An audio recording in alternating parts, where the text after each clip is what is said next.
Hi, my name is Adam Maurice, and today I will be addressing the issue of immigration in Texas.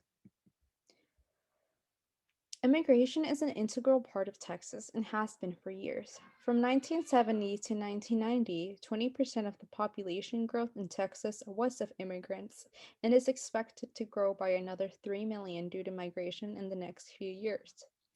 In addition, immigration affects various aspects of Texas, including the economy, education, transportation, crime rates, and so on.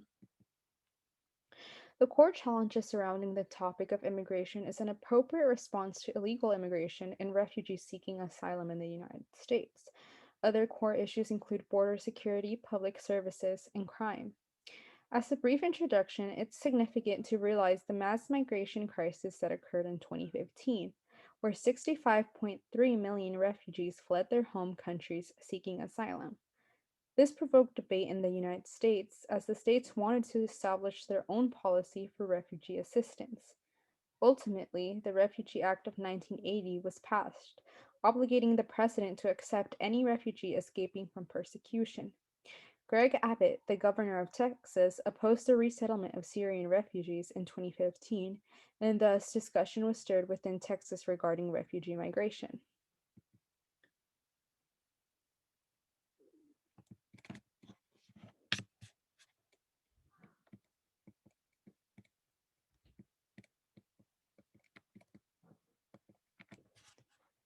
Sanctuary jurisdiction refers to a city, state, or region that has a limited enforcement of federal immigration laws. In Texas, Travis County and Dallas County were both considered sanctuary jurisdictions in 2016. The concept of sanctuary jurisdiction is debated within the state, with some arguing that it allows immigrants to work without being threatened with deportation, and others arguing that it's a safety problem to the country.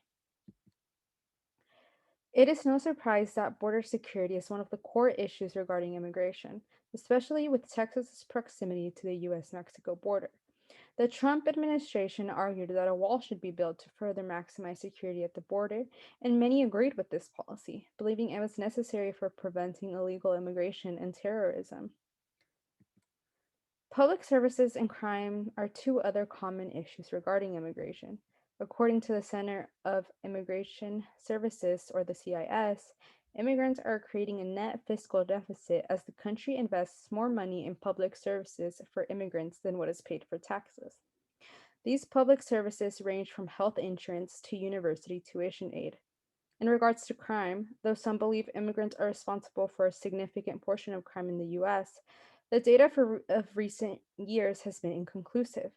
Certain research indicates that immigrants are not more likely to commit crime than native born citizens.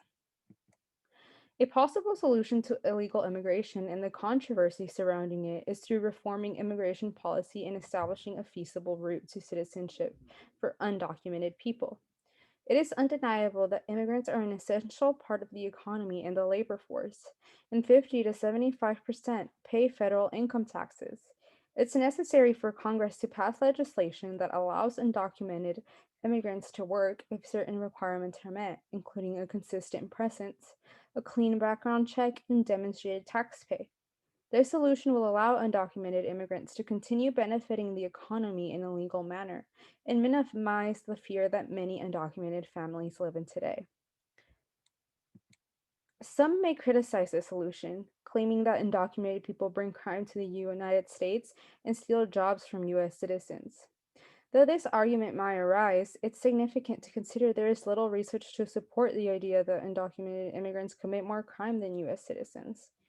Deportation is also costly and timely and may cost 400 to 600 billion dollars and take 20 years. Not only this, but it would harm the economy by decreasing the GDP by $1 trillion. Creating a reasonable response and providing more citizenship opportunities for undocumented immigrants is the proper solution to this issue. Thank you.